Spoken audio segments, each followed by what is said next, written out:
Gentlemen,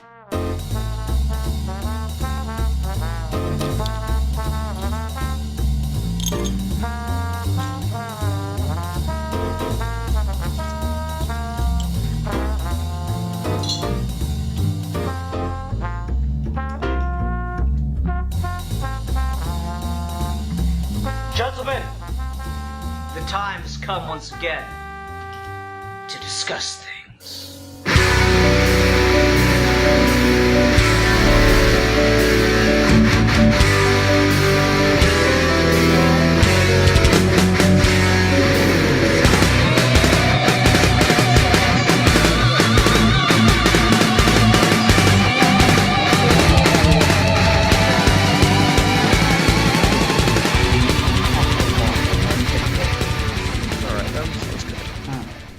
Hi everyone, welcome to another episode of Geeky Gentlemen. I'm Sid Part 2. Joining me today is... A geek for fun. Indeed. And Alfie has chosen our topic today. What are we discussing today? We're going to be talking about creators being involved in adaptations of their work, but also in media outside in terms of comics and stuff. Kind of a weird way for me to phrase that, but I'm sure you could do a better job of summarizing it in like a title. You know, why do I always have to be the one stepping up the A game over here, you know? Like, seriously. You gotta earn your keep somehow, Mr. El Presidente. Nah, this is bullshit. Yeah, so, I don't know, it's interesting because anytime there's like an adaptation of a book or something, the thing you often hear when people walk out of the theater that have read the source material, they'll say, oh, I liked the book better. And there's often various reasons for that, but kind of the go-to argument I hear people make in regards to it is, oh, well, the writer of the book was involved with the production of the film and they've signed off on it. And, like, that seems like, to me, to be such a frankly stupid security blanket. And I guess my go-to example of this is long ago on the internet in the Wild West days of 2009, 2010. I remember getting into an argument with a guy over which one was the truer realization of Batman on film, the Burton films or the Nolan films. And his whole argument was Bob Kane said the Burton films were like his ideal version of Batman realized. And that was a dumb argument then, and it's a dumb argument now, because if the writer, if the originator of the source material isn't pimping out the film, then they're not getting a buck from it, right? And so you have the case where, oh, the creative wasn't involved. The creative was involved, so that means it's good. That doesn't really mean anything. And then you also have the reverse of it. The creative wasn't involved, and that's why it sucks. Well, not necessarily either, because I can't imagine that Watchmen as a film would be any better or worse if Alan Moore had been involved. So yeah, that's kind of where my thoughts at least begin on this subject. How about you? Yeah, I think the Bob Kane thing is something I did want to point out, because I think a good, I guess, distinction between two things here is very good example I want to use is the Adam West Batman TV show. So we've got two creators, both the one who actually created Batman and the guy who stole the credit for it, talked about that show. And Bob Kane, the guy who stole all the credit for it, is the guy who Adam West famously said, like, he came up to him behind stage and was just like, oh my god, this was amazing, this is how I always see Batman. And then the Burton story, he'd said the exact same thing, and then, like, shout on the Adam West show. Bob Kane was very much the kind of guy who was, like, complete bullshit and whatever. He had no idea what he wanted for Batman, because he didn't make Batman. He just liked when he was getting paid for something. So that's that attempt at creator, which I think is, whenever you see, like, people, like, I guess this is a less of an example because I don't have as much antagonism towards him, but I do think it's said to be said. Stan Lee has said all 3 Spider-Men were his perfect interpretation of Spider-Man, and I think that's just him being nice, but a lot of fans will use that in wars without realizing he said that about the other 2 as well. And they're all completely different interpretations, so like that doesn't hold any water. But a more interesting one, and one I do feel like can actually give you some insight into, okay, how would this person tackle this other medium, is Bill Finger wrote some of those episodes in the Adam West TV series. I didn't know that. Yeah. He when he was ghostwriter, and he didn't get any credit for the Batman TV show, which is really fucking tragic. He was on that show writing, and he still didn't get his name in the co-creator of Batman thing. Wow. It's fucked. God, the history of Batman is the history of capitalism. Man, that is insane to not know about. Ugh. Okay. So yeah, like it's one of those things where I guess when I care that a creative is involved is when the product is discernibly good, or I guess is distinctly similar to what they've already done in the adaptation. So I think a good example of that would be Judd Winnick.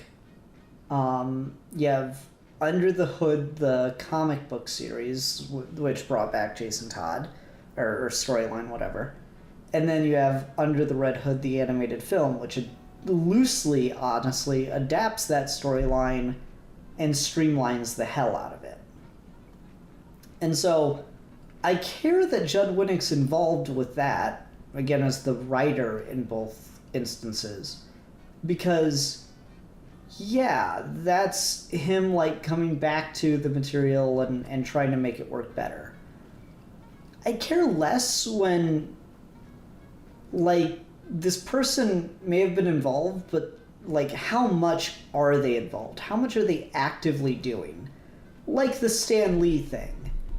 He has nothing to do with any of those movies except maybe the first one with Raimi. Because I know at one point he told the story at least, that he was just supposed to run away in the scene when he was standing next to a little girl, but he's like, hey, I don't like that for my character. I feel like I should pick her up or something. But then he was too old to do that, so he just grabbed her hand and ran off camera with her. I'm like, okay, maybe Stan Lee came up with that little plot point on his own for the extra involved in the Sam Raimi Spider-Man movie.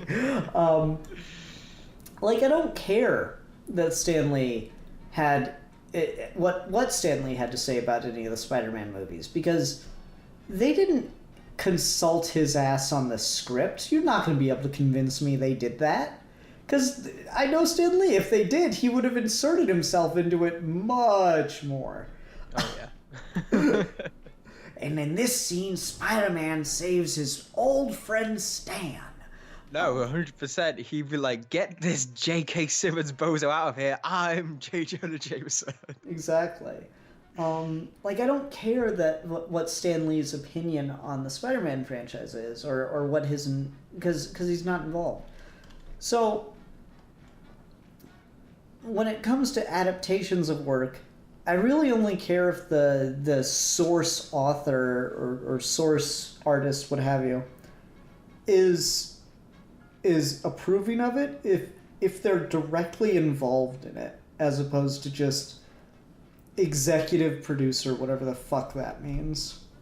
Yeah, when there's like an actual attempt to, even in like adaptation, when it's like bringing something over or using properties they've got experience with before. Because kind of the big thing that I guess inspired me wanting to say this topic, just want an excuse to talk about this for a minute because I think it's really interesting, is that Tom King is writing the New Gods movie. Mm-hmm. And that's fascinating. especially so because he, prior to Mr. Miracle, was not a New Gods fan in any major way. You know? Mm-hmm. Yeah. That's really interesting to me. Because he might, like, I have no doubt in my mind Tom King's going to do a good job of it. But he might not be the best person if you want, like, a true to the intention New God story. Because Tom King has a tendency to adjust the characters, adjust the world to the point he wants to make. Which I certainly admire, but I know that pisses a lot of people off. Oh, really? People are quite civil about that. Yeah. I don't know. Laughs in Twitter feed. Right. No, but I think you're right there in that. Here we have the creator who practically overnight became the New Gods writer for this age, even more so than like Grant Morrison tried to be, because his New Gods work with Final Crisis in particular didn't really go over well in terms of a public response. It wasn't the overnight success and like everyone's talking about this in like a overwhelmingly positive way that Tom King was. And I feel like that is not to do with any quality of the works, because I adore both of those stories. I think they're both masterclasses in comic book storytelling for different approaches, but it is a lot more that Tom King is a much more, I guess, I don't know how to phrase it properly, but I guess he's less of a comic book writer as Grant Morrison, and more so he can appeal to a wider audience. He can get characters like Adam Strange or Mr. Miracle that people might not even really know that much about, and he can present them in such a human and down-to-earth way that you really don't even need to know anything about the rest of the histories of the characters. Whereas a Morrison approach, so if he was writing the New Gods movie, I feel he'd write like a 3-hour epic and just do the whole saga, like beginning to end. Here's everything. Yeah, no, definitely, and that's like Morrison's strength in a lot of ways, is he's so good at kind of tying everything together, like making it all work together as one cohesive piece. And as a comic fan, that's really cool and interesting to see done, to see like this big meta narrative kind of all pieced together that's really not supposed to be, but he finds the way to make it work. And that's not something that's super attractive to a general audience, or even to a wide portion of comic book audiences. Morrison did this bend over backwards to make all of Batman's publication history fit into the character's lifetime, and in a fictional world kind of way. Like, this was the first 10 years, this was the second 10 years. He kind of made it all work, and then just immediately people were, nah, we're not doing that, we're not keeping with that. And again, I'll bring up Judd Winnick. He has a Jason Todd story that was in the pages between, just before New 52. He's got a Jason Todd story in the Batman books somewhere around there, where he pretty much just says, yeah, no, the whole giant continuity thing's a cool idea, but I'm not doing that. I don't have the time for it. I don't want to tell that story. I'm just rolling with, this is Batman. And it was just dropped. So you're right, though. Morrison, like in Final Crisis, does that big move to try to tie everything together. And so you start with Metron gives, like, seriously, the first couple pages of Final Crisis, Metron gives humanity fire and says, here is knowledge. That would be a great epic. And if Stanley Kubrick were alive, he would direct the Grant Morrison New Gods movie, and no one would ever deserve to see it. I just came. Yeah, it would be that good that no one would ever deserve to see that film. Warner Brothers wouldn't want to make that movie. Maybe like 10 years ago when they're trying to be all like, no, we want to make the superhero movies that are a lot more thought-provoking and more like Oscar-worthy. Maybe then you could have gotten them to take that bait. But right now they're just like, just someone make us like $5. Just please. They're kind of just desperate for cash now. So they wouldn't want to make that movie. They wouldn't. Could you imagine like the first outing of these characters being a 3-hour epic that's like not meant to be big fisticuff battles, and it's got complex moral ambiguity to it, where you cast Highfather in the role of God, but he's a selfish being because he gave up his only son. Oh god damn, that'd be so thought-provoking, and audiences, it wouldn't test well. The screenings would go terribly. I don't like that Highfather gave up scot-free. Can we have like Darkseid kidnapped him or something? No. Like you couldn't do it. Why isn't Aunt Granny Goodness? She's evil. Listen, Karen. that is such a no, you're right. There are some creators who their best strengths are in the comic book medium because that's where their key audience is, because that's where the people who love that shit, like us fucking weirdos, that's where we would eat up all this crazy grand thematic stuff and take it much more easy because, again, Grant Morrison, he's had a lot of success recently outside of comics because he's been able to do like Happy and all those other TV series. And those have been really picking up. Even, again, relevant to this conversation, even has got picked up to do the Flash script, which seems to have 100% fouled through, which makes me sad. So he's been making more moves in that scene, and a lot of his stuff seems to have been get adapted.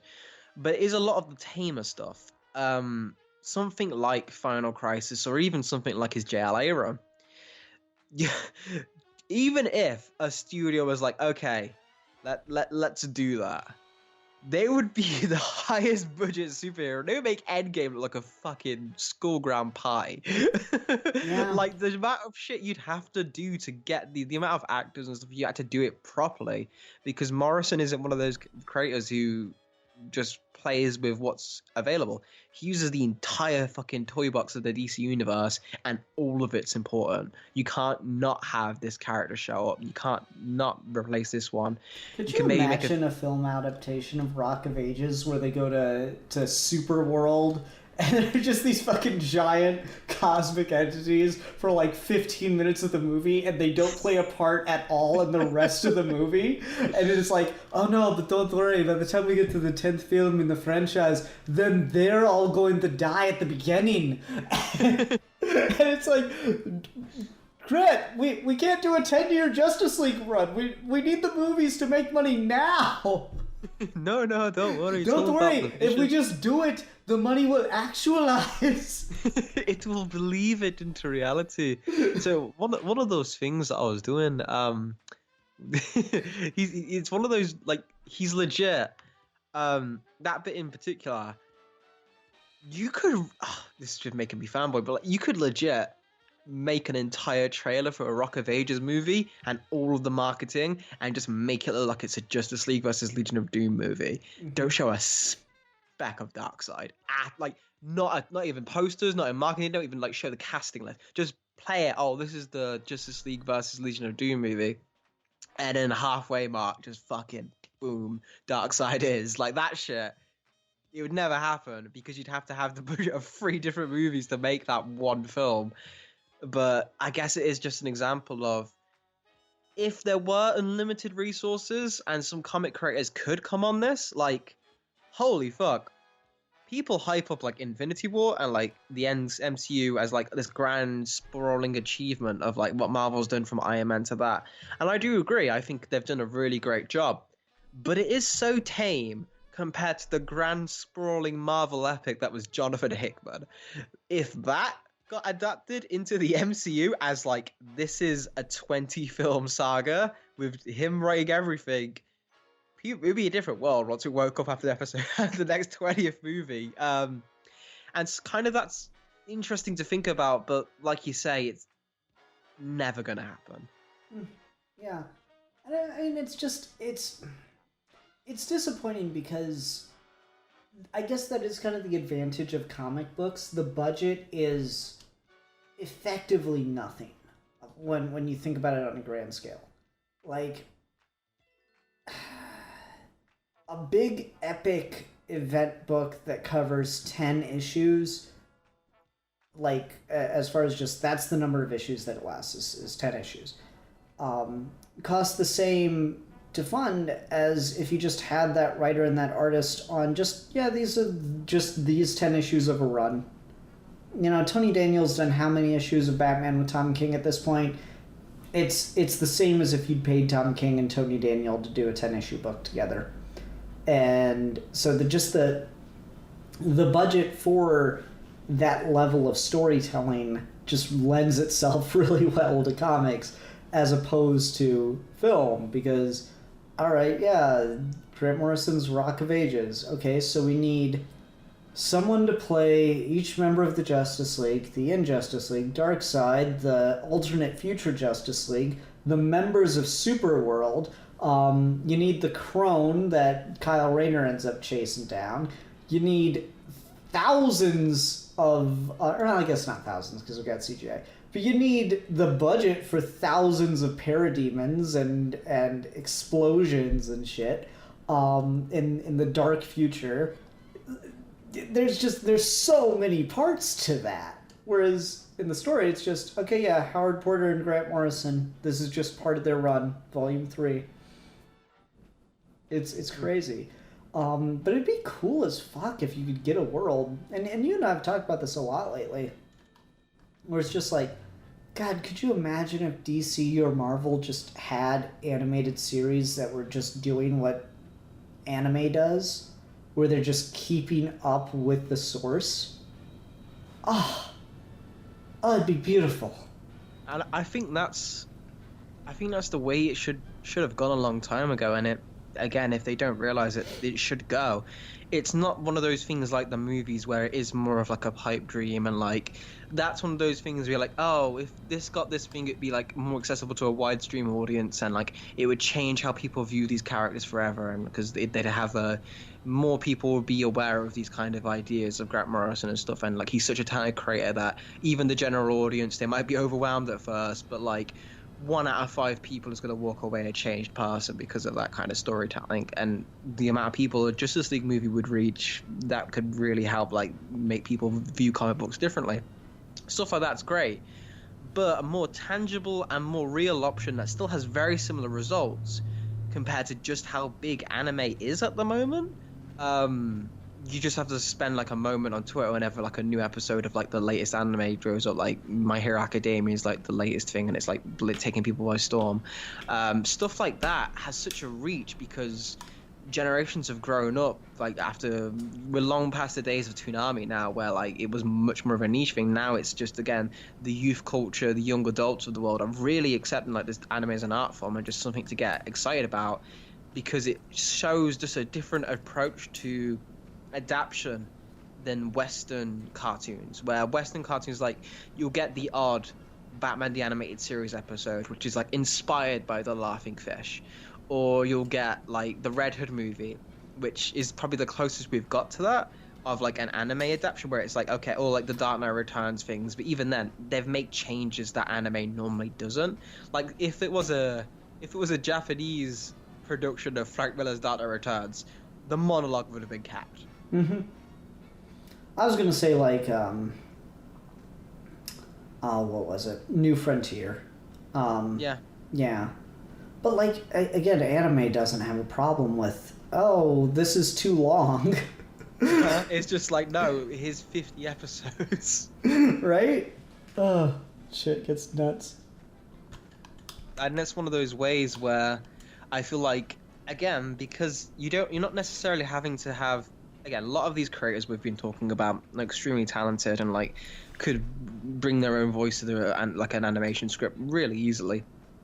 But I feel like I think the only thing stopping that particularly is kind of I don't know. It seems like it's more of an exclusionary thing where either the company's involved or like, oh no, we're not bringing these people on. We've got our own people we pay to do this, or it's we're not bringing them into our writers' room. We're writing this. They're the comic guys. Stay out of our jobs, kind of thing.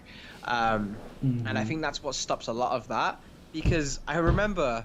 It's funny to look back in hindsight, considering how god awful that show was. But the Ultimate Spider-Man cartoon, when it first got announced, a very big selling point was like Bendis was involved, and they kept hyping it up very vaguely. But the implication was, oh, the writer of Ultimate Spider-Man is going to help shepherd this. That's fantastic. That was like I expected. Oh, is this just going to be a full anime like esque adaptation of Ultimate Spider-Man?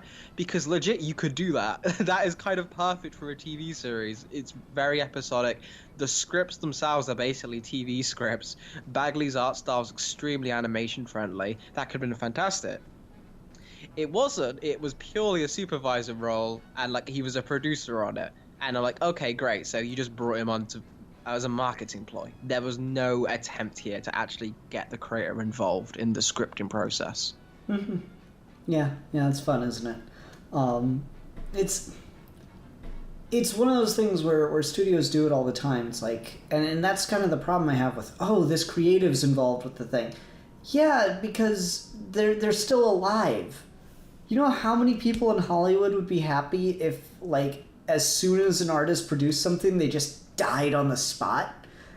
Because then you wouldn't have to fuck with, like, rights issues or like, a creative coming out against an adaptation is almost more interesting than them endorsing it, because it happens so rarely, and it especially rarely when it's someone who's not just a curmudgeon. Like, I used Alan Moore earlier as an example, but like I'm trying to think of a good example of like when a creative came out against the adaptation of their work. I've got a good one, and it's kind of one of my favorite ones. Akira Toriyama. The reason why we have Dragon Ball Super right now, the reason why we got Battle of Gods, is because he saw Dragon Ball Evolution, and he felt disgusted. Okay. And it brought him back into, no, let me write a Dragon Ball movie. And that's how we got Battle of Gods, and it led to all of this. He's been very open about how much he hates that film. And like they didn't contact him at all. It was all his lawyers and stuff. They didn't make an attempt to reach out to get him involved.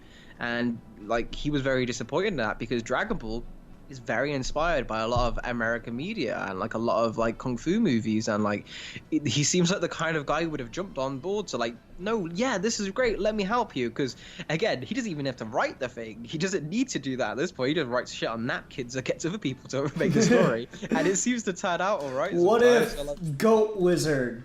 Oh, okay, yeah, there's the next villain. What if Goku Evil Eyes? There's the next arc, which is your favorite. So there you go. This is Toriyama's magic wand. So like he's got that shit going for him, and I feel like that's a good example where an adaptation's sucking so badly.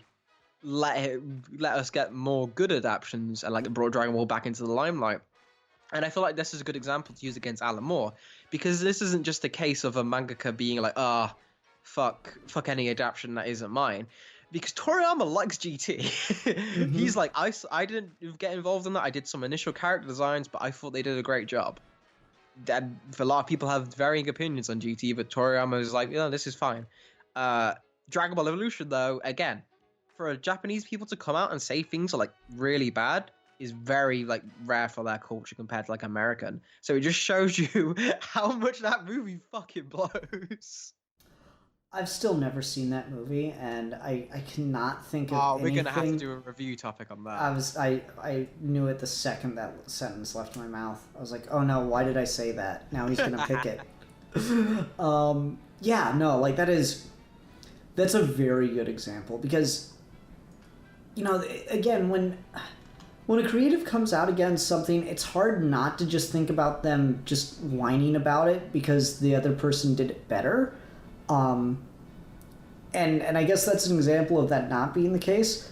The only other thing that really came to mind for me was Stephen King coming out against The Shining to the point where he basically like actively produced. He was on it not just as like a producer just for the credit roll, but like actively helped get the thing made for his version of The Shining because he hates the first one or he hates the Kubrick one so much. And it's just I'm sorry, King, Kubrick did it better. Just like I've seen like King purists try to come out and be like, oh yeah, Kubrick's so good at subtlety. Look, there's this shot of skeletons in a room with cobwebs. I'm like, you're talking one shot from the whole fucking 3-hour movie, where it's like when shit's at its scariest. You're talking about one shot. You're not talking about the just intense creepiness of the entire film, the subtle ways in which everything is just throwing you off and fucking with your perception of space. No, you sneak in on one shot. And it's like, that's really just disingenuous and unfair.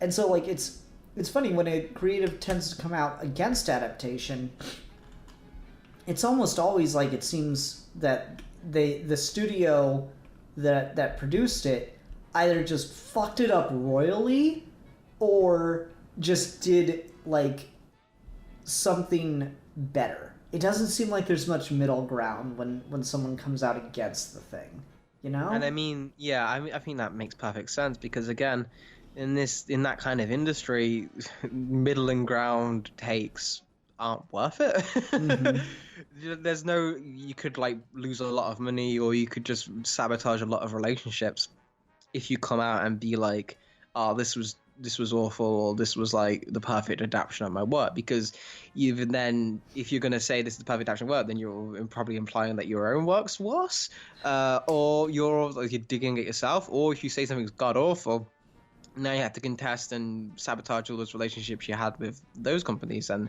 all the people with that. So there's a lot of like instigation for when someone has to like make a stand to like say something. There has to be something dramatic, either it be like you say the interpretation, which is like just flat out don't know work better, but the author or creator is just like, no it didn't, look. I can do that kind of thing. So I mean there's that. So I guess maybe with like these adaptions of writers being involved who have worked on something and then being involved in another thing, be it like a cartoon, video game, movie, or etc., or even if they're just involved with characters. Have you ever had an experience where someone who was in comics, or even someone who was in something else, worked on something outside of comics with a character that you preferred over their work in comics? Kind of a long-winded question, but I hope you get what I mean. I guess like the only thing that's readily coming to mind for me would be Paul Dini. Mm-hmm. That was gonna be my one. Yeah, I like his writing better in the animated series and stuff from the DCAU than I ever really do in comics. Like he's got a couple stories that are really good. You know, Sleigh Ride's a good story. He had some fun ideas. You know, the Riddler was a private detective for a while. That was kind of cute.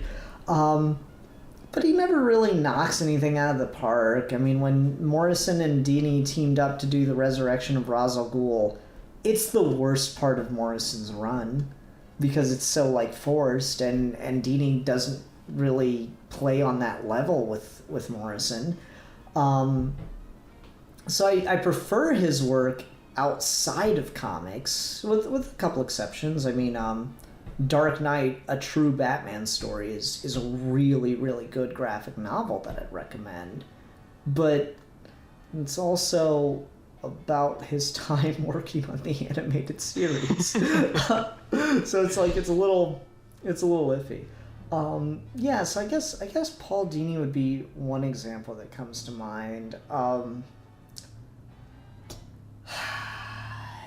I don't like it better, but I think I can recognize the style. Let me put it that way.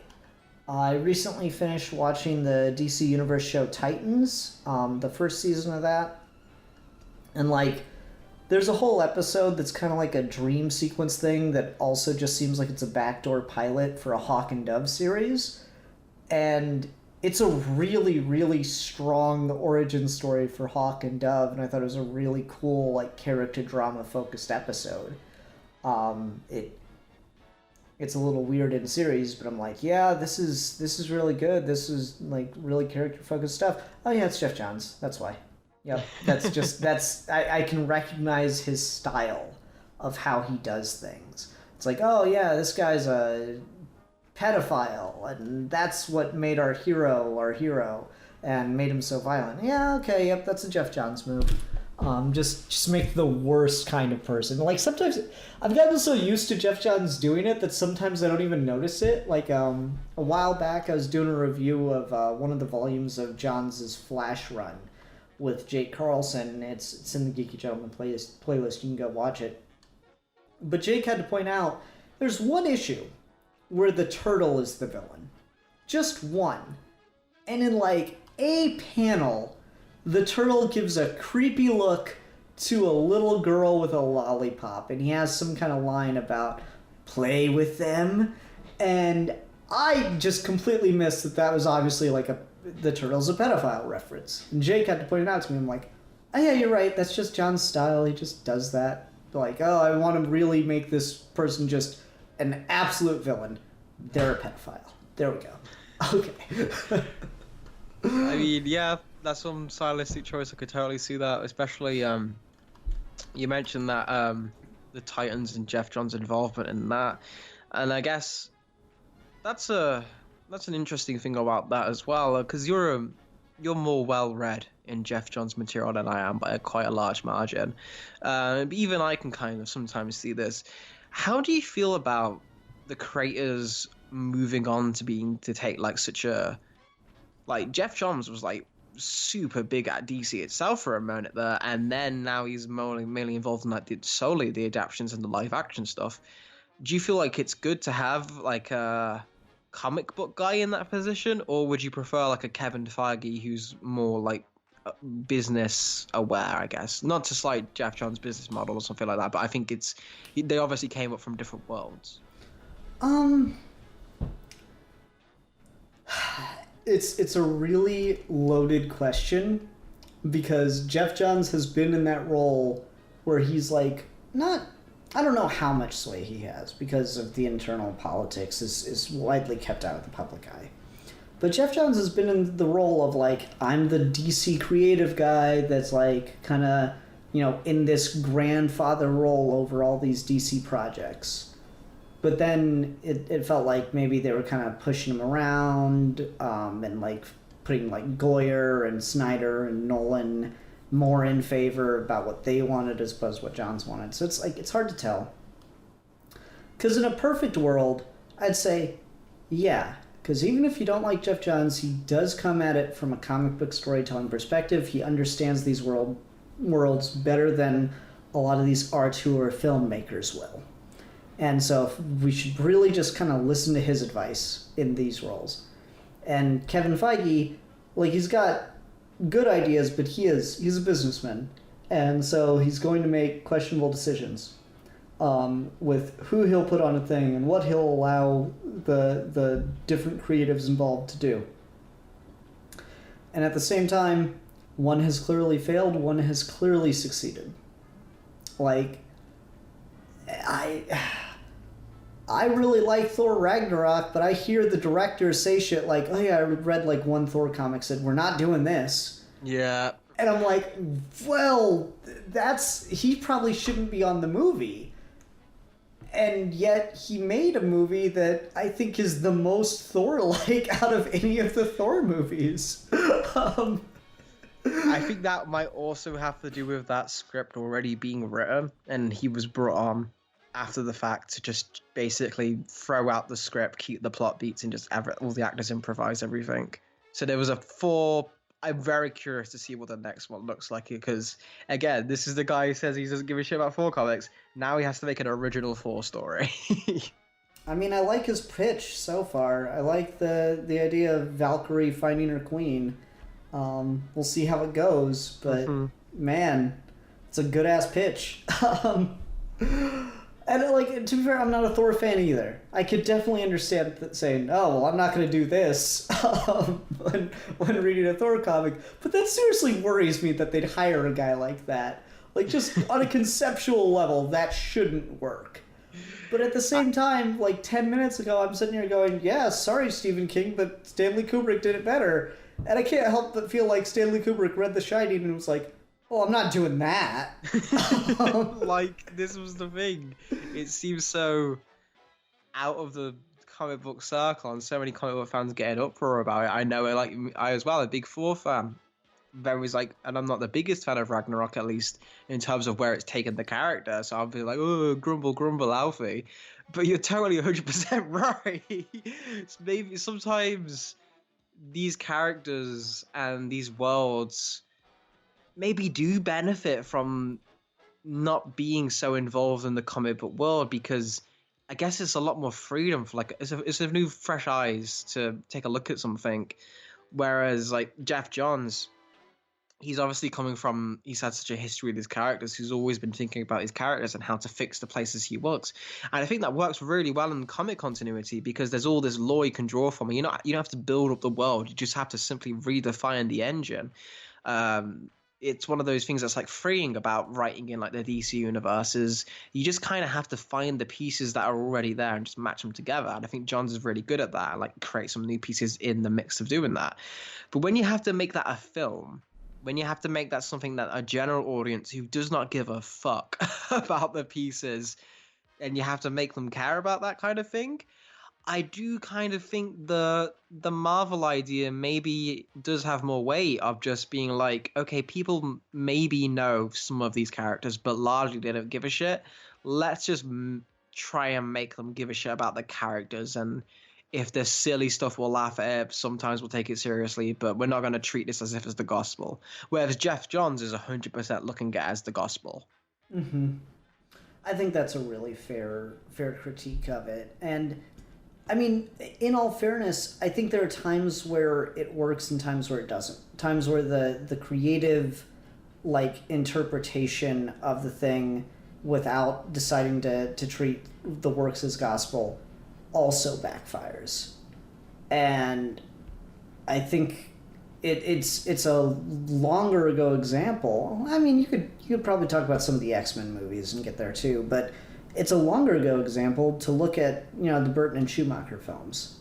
Like, there's this really fucking hilarious behind-the-scenes feature for Batman and Robin, where they talk about Bane as a character and, like, how complex he is and how he's, like, he kind of, redefined what it meant to be a Batman villain, because he won in such a just uncompromising way, and he's not just a big, strong brute, he's a genius, too, and all this stuff. And then, like, without missing a beat, because this was of course made before the public outcry to it. Without missing a beat, one of the creatives involved in the film goes, "Yeah, but so we didn't do that. We just kind of decided he was going to just be like a strong man for us." And it's like, you so missed the mark. And like that's the real problem.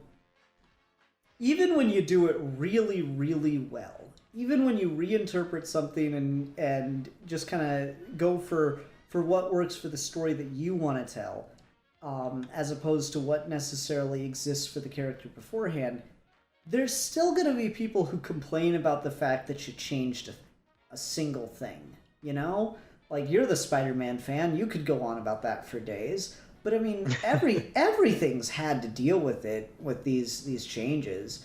I remember one guy did like a review of the Punisher '04 movie, and like the whole review is just him praising how good a movie it is, how well told a story, how well all the characters work.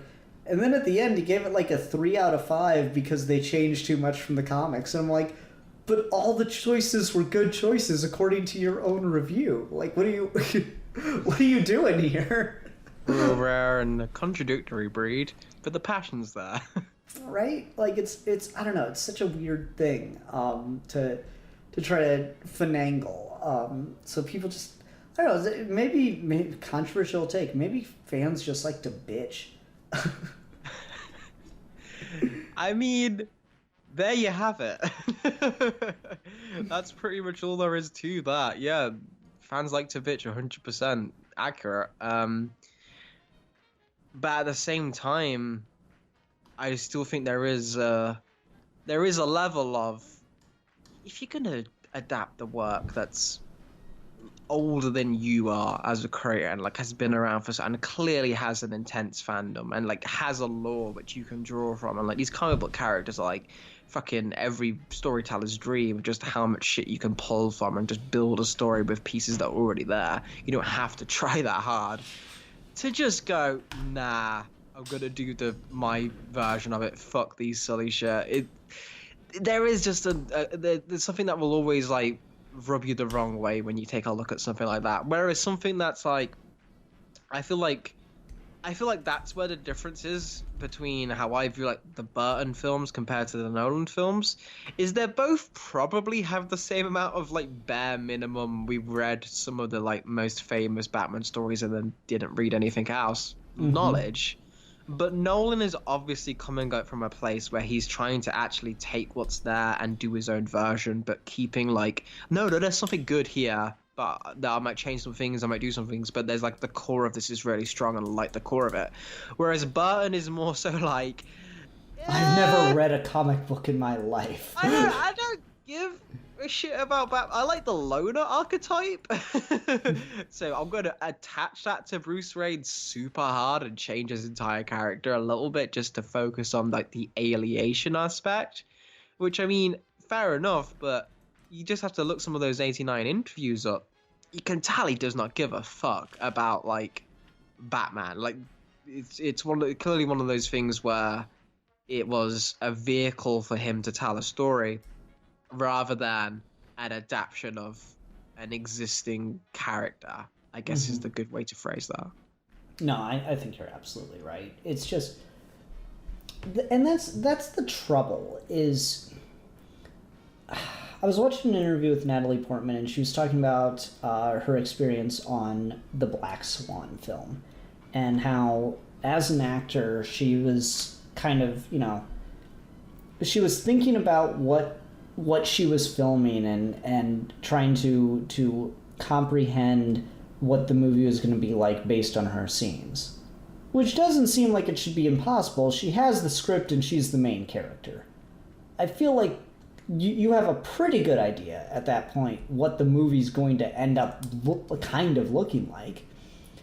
And her interpretation was, oh yeah, I thought Black Swan was going to be like kind of almost like a documentary, like mockumentary style film where it was going to be shot and kind of look like it was a documentary, but really it was all scripted.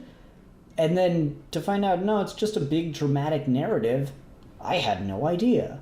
And that's just how you can tell film is a director's medium.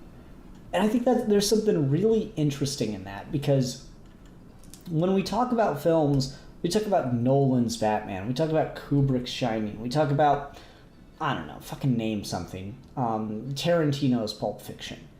Raimi's Spider-Man. Yeah, Raimi's Spider-Man. What about, like, the guy that was on set filming? What about the DP? Like, Connor Nielsen, friend of the show, he hates Zack Snyder. And he has a really good point, which a lot of people like say, yeah, you might not like Snyder, but I mean, you got to admit his visual style is really, really good, and his films have a really neat and distinct visual style, and he'll completely agree with that. And he says, but that's not Zack Snyder. That's Chris Terrio, his director of photography. That's Chris Terrio's visual style. If Chris Terrio was not friends with Zack Snyder, then Zack Snyder would not have a career. And it's like a really funny and disturbing point, but like that's it. Film is a director's medium because it's not just the style of the film, it's not the lighting, it's not the script. It's how it's all presented together, and it's the director's job to do that. So it kind of doesn't matter how much original source material creative was involved unless the relationship with the director was extremely tight-knit. Because so often what you'll see in these things, even when the creative scripts the thing, it's often with the assistance of the director. And Alfie, you and I are working on something, co-plotting it, and so you could, like, if you broke down the credits on it, you could put, like, co-plotted or written by Ian Harrington and Alfie Taylor. Like, there would be your credit in that because you're ultimately the director of the thing, and it's your word is the final say on it. No matter how much I'm involved in the scripting and plotting process, you're the one that gets the final say over everything. So ultimately, it doesn't matter how much I want to do a thing in this, it's got to come down to convincing you to do it. Like, and that's why you see so many directors step away from heavy studio involvement, because it's taking their power away. But that's almost a completely separate topic. No, I think that's an excellent way to put it, and I think maybe that shows why. Again, you've just you saying that has kind of recontextualized something I was really disappointed about, to being something like, you know what, maybe it's better this didn't get compromised. Maybe it's better this script didn't get wasted here, with the Grant Morrison, Ezra Miller, like, pushing to get the Flash script, but the director's not vibing with it. If they just forced them to roll with that would have hurt the movie so much. If they're not with the material, Grant Morrison could have wrote the best script because Flash is his favorite character. He probably put his heart and soul into that shit. And Ezra Miller is obviously extremely passionate. That he went out and contacted Grant Morrison of all these things that get involved, and they're into it. But even if the lead actor and the person writing the script are all on board and they're all big fans of the character, if the directors are just like, no, even if that film gets made, it's gonna show.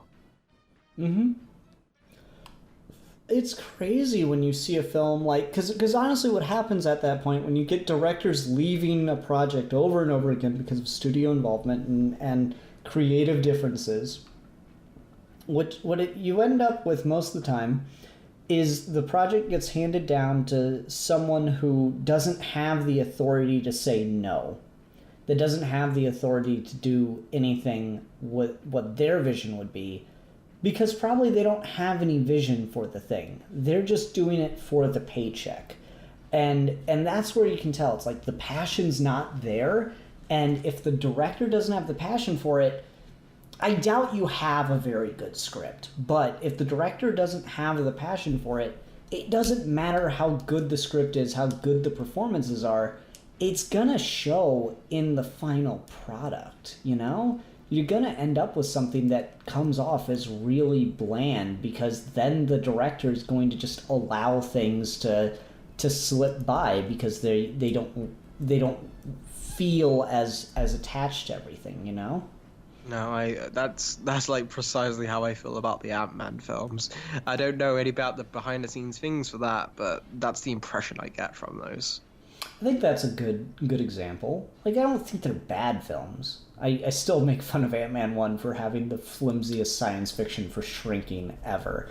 But, like, it does just feel very, like, vanilla, you know? Yeah, it feels very much, this is the paycheck Marvel film. Like, out of all of them, this feels more like the pusher, obscure character that people are vaguely familiar with. No real visual distinctions, which is crazy for a character that's all about the visuals and like the shrinking and stuff. Here's this character, and everything's fine. Nothing's so bad, but nothing's really that great either. It's just kind of like I don't really know. Again, it's the same, but like it just shows you how different that would have been if like Edgar Wright was still on the film. It would have been a completely different movie. Even if the script was the same and the cast was the same, it would change everything. Oh, absolutely. And like I hate to rag on the MCU too much because it's just undeniably a success, but you notice that they tend to rely on comedy a lot for their stuff that has the most tension behind the scenes. That they just kind of like, okay, we'll just make this one of the funny Marvel movies. And it's not all the time. Like, the two Guardians movies are fucking hysterical, but they're really well scripted. I mean, I still have problems with the first one, but I think it's relatively well scripted. It relies on comedy a lot to just get butts into seats, and it's kind of like the safe fallback. But like Ant-Man does it, Ragnarok does it, Thor 2 tried. They try to just kind of rely more on the humor aspect as kind of a safety net. Like, maybe we can't make it good, maybe we're having trouble fitting it in with the wider narrative, but if we can get people laughing, at least, then it'll stand out and be fun for that reason, you know? Mm-hmm. It's really interesting to see how that develops. Because, like, you know, you're sitting there talking about Ant-Man doesn't really have anything that makes it distinct. I'm like, maybe you can make an argument for some of the humor. It's probably the most, like, dorky funny of the Marvel movies, but God, what a distinction. Yeah, for, like, the, again, visually shrinking character, and there's some, it's not like that's not played with at all, but it's just one of those things where it's just, like, it isn't played with in ways which will make, like, that justify, like, the potential of the character, I feel like. And that, to bring that back to, like, the comic creator point, I haven't read a lot of Ant-Man, but I feel like there are a lot of creators who just, again, Grant Morrison thing had, like, the best Atom moment ever in Rocket of Ages. There's shit you can do with shrinking characters and, like, characters with that aesthetic that I do feel like maybe having a comic book creator more involved in those Ant-Man films might have allowed some of the more kookier aspects to, like, stand out more, to show some of the more, like, okay, here's every crazy bit of shit about the quantum realm, rather than just here's, like, 5 seconds of it. It's like a really pretty space void. Like, here's how the physics work and stuff, like that kind of shit. I don't know if that would have made the movies better, but it would have certainly made them feel more original. And I guess that's where, like, comic creators specifically being involved in these adaptations, there is there's a level of style you get with some of them. Like, I think Frank Miller being involved with the SimCity adaptation was, like, 100% the right move to do that, and it really shows with how that is a Frank Miller work in live action at 110%. Like, there's nothing that's taken away from that, and him being with that from, like, obviously some heavy involvement just from how close it is to his material. That, I think, is a good example. Even if you don't like Frank Miller, I think it's just this is a very stylistic version of this creator, and I would like to see more stuff like that, because I feel like there are a lot of other comic book styles which can get brought to screen, and I feel like even if it's not the best adaptation of, like, the New Gods that could have possibly been done, I think the state DC's in at the moment, we won't possibly get a chance for that for, like, the next 10-20 years. They need more safer hits, and that's a franchise that if you're going to go crazy with it, you need to have more of, like, a safety net. I feel like, though, it will be one of the times where Tom King's got such a unique style, and I feel like he can't write a thing not in that style, and he seems to be on really good terms with the director, so here's hoping that things like turn well and we get that kind of stylistic, here's a Tom King superhero movie with the New Gods, and how does that look like on screen? Yeah, no, that's going to be really interesting. I'm very curious how much of it's just going to be an adaptation of Mr. Miracle. You know? Oh, yeah. Like, I'm really curious to see if it's going to be, you know, the Orion, you know, war with Apocalypse, or if it's just going to be, like, maybe a more action-y Mr. Miracle run or something. That's going to be really interesting to see how that develops. Trying to think if there's anything else. You know, okay. So I think we're guilty of this because you and I are such story-focused guys. We've talked almost exclusively about the idea of story adaptation, in you know, from books or comics to film. what do you think can be said about visual adaptation? Particularly talking about like visuals from the comics brought to the screen. Because that's something that like Hollywood, especially with the superhero films, had a hard time doing for a while. You know, the X-Men films kind of started the whole thing off, and they were all wearing black leather at first. No, I think I kind of got two separate camps for that. I think live action, it can be tricky. I'm always one for advocating a lot of these designs in the comics are like fantastic, but I'm also of the opinion that I can totally understand why designs need to be changed. Something good on the page doesn't necessarily mean it's going to look good on film. Sometimes it does.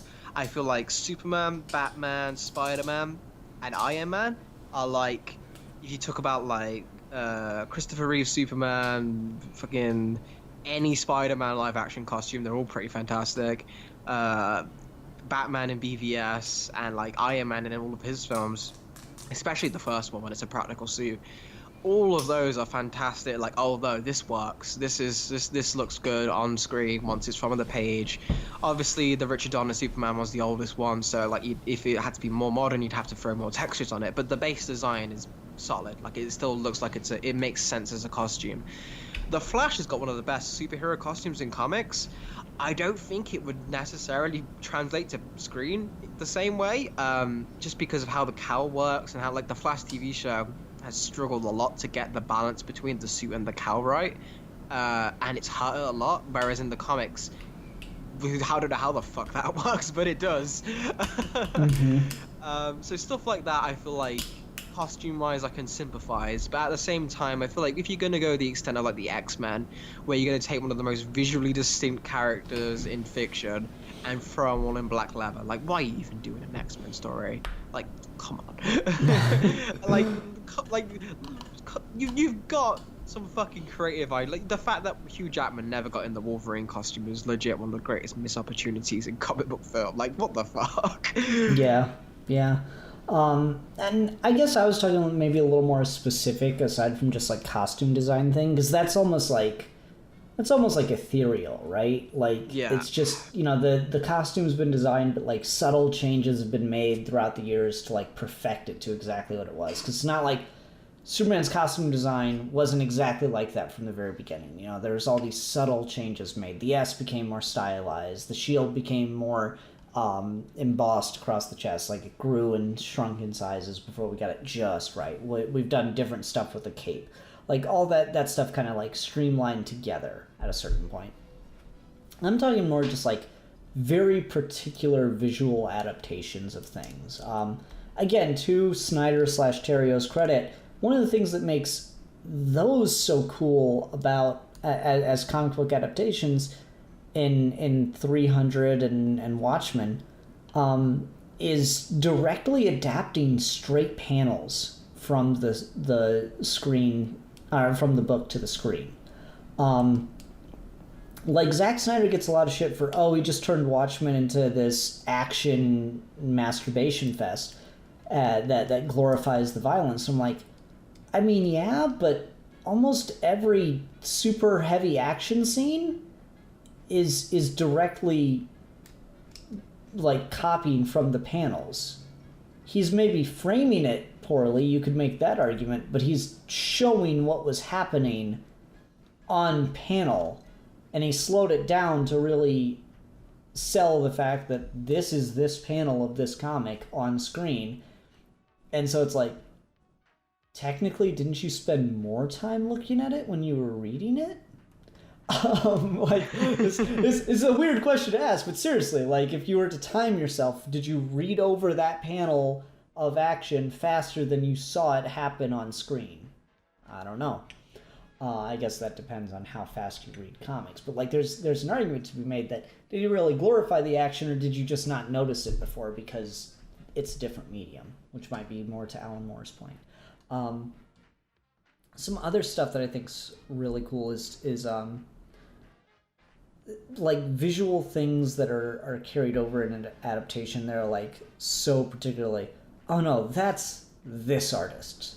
This artist was the first one to do that. And everyone else is copying them. And I'm trying to think of a particular example of that, and it's harder because I'd say the set design and just general look of a lot of Thor Ragnarok is like very Kirby. Oh, that's true. Yeah, absolutely. Like they even I don't know if you're aware, but in the scene where like Hulk and Thor first fight in the arena, and you got like Loki and the Grand Master up in the skybox watching, the room behind them is just like they took a panel from a Kirby comic, projected it onto the wall, and painted the line work onto That's the wall. so fucking cool. Yeah. So it's like literally Jack Kirby art is in that film. So yeah, stuff like that is really cool to see represented on film. I'm trying to think if there's anything like, costume wise is certainly arguable, but like, I don't know, who's the first one to do like lightning coming off the Flash or something like that, you know? I mean, you'd have to go pretty far back for stuff like that. It seems like it's a 90s thing, but stuff like that is pretty cool. I know one of my favorite ones is how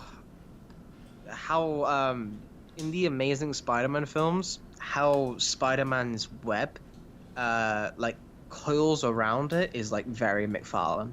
And I quite like it because in the Raimi films it's like a straight stream, and in the Tom Holland films now it's more like how it is just in most adaptions. Like it's like an amalgamation of the two, depending, because he's got so many different gadgets.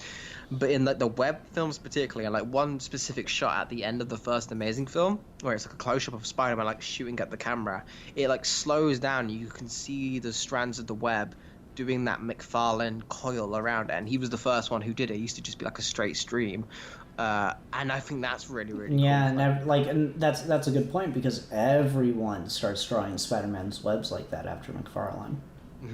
Yeah, I think that's a really good point. So I don't know, stuff like that's just, it's really interesting to see how that kind of carries over, and as exemplified by this podcast, the artists don't get enough credit for it, because to appreciate their stuff is so much more. They're doing the more passive side of the thing, where it's like you're experiencing it, but you're experiencing it alongside something else that's more directly got your attention, and so it's harder to I guess process and think about it. Like when I'm involved with the story, I'm reading the story, and the art's there to help display it. And so it's harder to like really give the art its due when you're engaged in the story. At least that's the problem I have when it comes to talking comics and stuff. I will say one thing I didn't want to touch on, which was kind of my second point, which is moving towards the animated films, because this is something I have a big problem with on the art standpoint.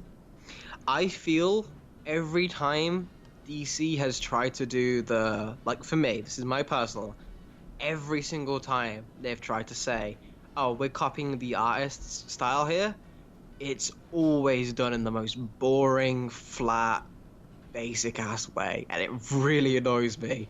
Biggest, most recent offender, the Hush film. Direct scenes ripped from Jim Lee's Hush. Hush is an awful story. It's a god that is Jim Lee at his fucking peak. It's a gorgeous looking book. Stiff, but like the really good poster images. Like that's undeniable. Like that image of Batman kissing Catwoman with the moon and the clouds, iconic. That scene's in the film. Horrible fucking just like muddy, composite, everything's kind of like blurry. Like there's no framing of the shot. None of the panel layout is like, the sense of scale's completely off. Like it's a far out shot when they're kissing, where like Jim Lee made like the center pose. It's just a complete misunderstanding of what the art. Yeah. Okay, here's the thing about that, and this is such a separate topic that I don't want to go into it for long, so I'm just going to make this point and ask to move on, all right? It's really unfair to expect that from American animation and American comics to work together the same way Japanese animation and Japanese comics do. And it has a lot to do with the origins of manga. Fucking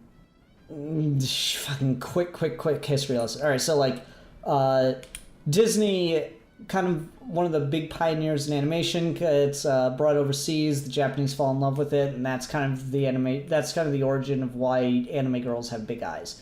The Japanese fell in love with Disney style animation, and it kind of radically changed how a lot of popular art worked over there. So then you get comics or manga that originates from Japan, and it is heavily inspired by animation, which is by its own nature very streamlined, very quick to do, which is kind of why you can have manga come out so much more reliably than American comics. Whereas American comics have kind of gone, and as time has gone on, they've gotten more and more detailed, more and more complex, more and more just stacked with jaw-dropping detail and beautiful imagery, to the point where when someone does minimalism over here, it's like shocking and groundbreaking.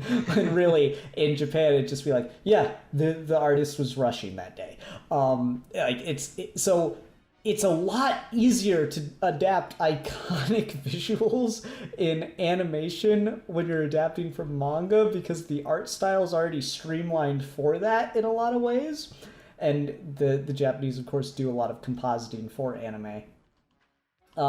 Whereas American animation works a lot differently, and its source material for comic book films is just not at all streamlined for that. Like, if you were to try to truly adapt Jim Lee's art style for animation, you'd have the Thief and the Cobbler situation, where you could do it. It's going to take the film 30 years to come out. Like, if we started, like, when Hush issue 1 released in 2003 or what the fuck ever, and we're like, all right, we're turning this into an animated movie, we're going to work on it one issue at a time because it's going to take that goddamn long anyway. So, like, by the time they were done with animating the first issue, the entire series would have been wrapped up for 2 years. It's ridiculous, the discrepancy that exists. I'm with you, but I also feel like again, not to make this a whole thing, but my issue isn't so much with the character designs, but I totally agree. Jim Lee's line work and detail is way too much to make that just a reasonable animation thing. It's more so how panels are laid out and treating that as a storyboard and just kind of disregarding that, and just basic use of color and being more, I guess, dynamic in how things are like shot for these films. A lot of the staging and a lot of the choreography is just so fucking like basic. There's no attempt to try and capture the same kind of energy as the comics. It's more so I'm saying they're more like, this needs to look exactly line for line the same as Jim Lee's. Because my other argument to go get kind of like prove this isn't specifically a detailed artist thing, I also think New Frontier does a really bad job of capturing Darwin Cook's artwork. Mm-hmm. And he does have a more minimalist style. And he's got a very animation-friendly style. Yeah, it's complicated, especially because those movies are a really bad example, because they've just got such a... We have to cut down time and get everything into a certain time frame. It's just a really poor choice. It's funny, most of the really good ones are the ones that are completely original stories. Which I think is, at that point, is just the best way to go, because they haven't got the resources and the creators involved to do the better adaptations.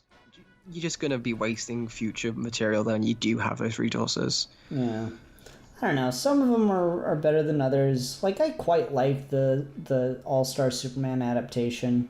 I think the animation there is decent enough. I wish they hadn't cut as much from it. That's my biggest problem with that one, is how much they had to cut. But it's still... The voice acting and the music really do help bump that one up. I'm with you there. Yeah. Anyway. Okay. I think that'll do it. I think that's a pretty good episode, wouldn't you say? I would say. I wouldn't say. No, you wouldn't say? No, I would say. I wouldn't say. Yeah? Alright, fine. Make this confusing, why don't you? Alrighty. Oh, I need to come up with a review topic for us, and I'm in such a just absolute flurry of moods for things that I want to talk about right now. And doing our thing, or your thing, helping out with your thing, let me put it that way. I have such an ownership problem. It's our fig, Ian. Don't try to shake the responsibility of our baby. Okay. Helping out with the Goku, Vegeta, Dragon Ball DC thing, it's just really made me want to go back a bit. Not all the way. I want to talk about the Saiyan saga. Ooh. But I don't want to do the whole thing. I don't want to do every episode of it, because it does go on for a while. Unnecessarily so. And I mean, Kai's only 12 episodes. Kai? I've never watched the Kai adaptation. No, dude, that'd be so good. That'd be so good, because I really want your opinion on that. Okay, yeah, let's do that. Let's do the Dragon Ball Z Kai, or no, just Dragon Ball Kai, isn't it? Dragon Ball Kai adaptation of the Saiyan saga. 12 episodes. That's doable. Okay, I'm excited for this. I'm very curious. Yeah, and I hope Steve's able to make it, because he hates the Saiyan saga, so this will be adorable. Alright. Well, everyone, until next time, I'm the Philosopher. And I'm a geek for fun. And we are your geeky gentlemen, and we will be discussing things.